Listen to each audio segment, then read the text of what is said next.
Hello, my friends, and welcome to Quincy's Tavern. My name is Quincy. I hope you're doing well. I mean that.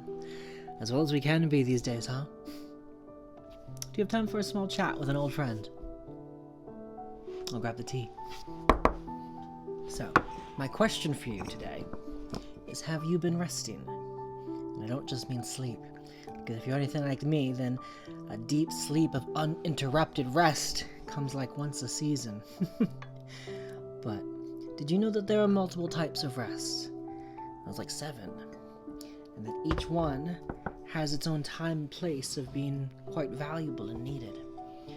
So, if you've ever been feeling like sleep isn't enough, the tiredness and exhaustion is still there, why does it just one of these?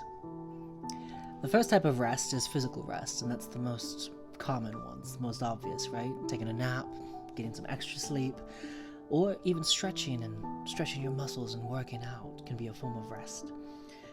The second type of rest is mental rest, and that can be simply meditating or just being and clearing your mind. In some ways, it can also be intentionally doing the work that, if there's been something on your mind that just can't seem to get away, is accomplishing it, whatever that task may be.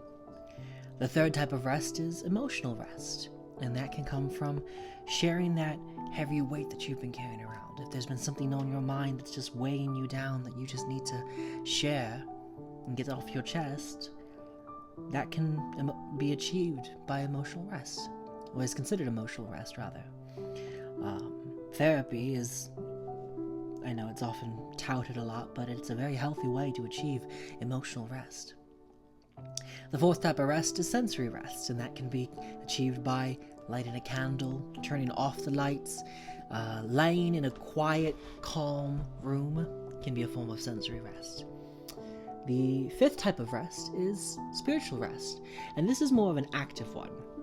Spiritual rest is more so achieved by doing things, by being involved in purpose-driven activities, volunteering, or helping others simply just because. It's often a perspective change, being grateful and practicing gratitude. Social rest can come in 2 ways.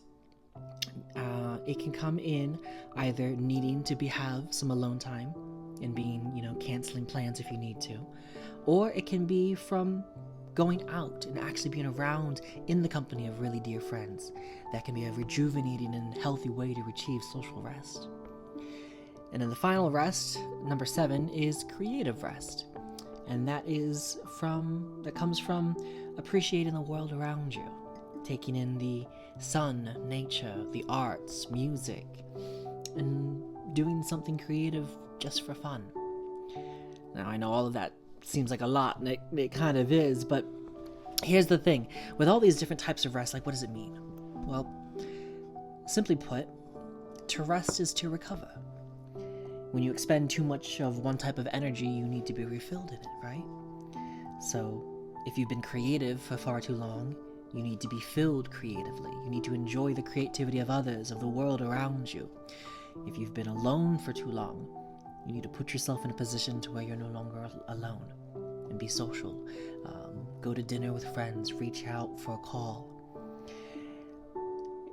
Now, the counterpoint is, there's another side to it, which is if you've been resting too much, then you need to expend it. You need to be intentionally productive, and that can come from cleaning or taking care of yourself or your environment around you. And sometimes, expending that energy can be just as rejuvenating as a nap. But all in all, with the many things going on in the world that we can't really seem to change overnight, resting and recovering is well within our means and powers to always do so. So, take care of yourself, be kind to yourself, and be safe out there.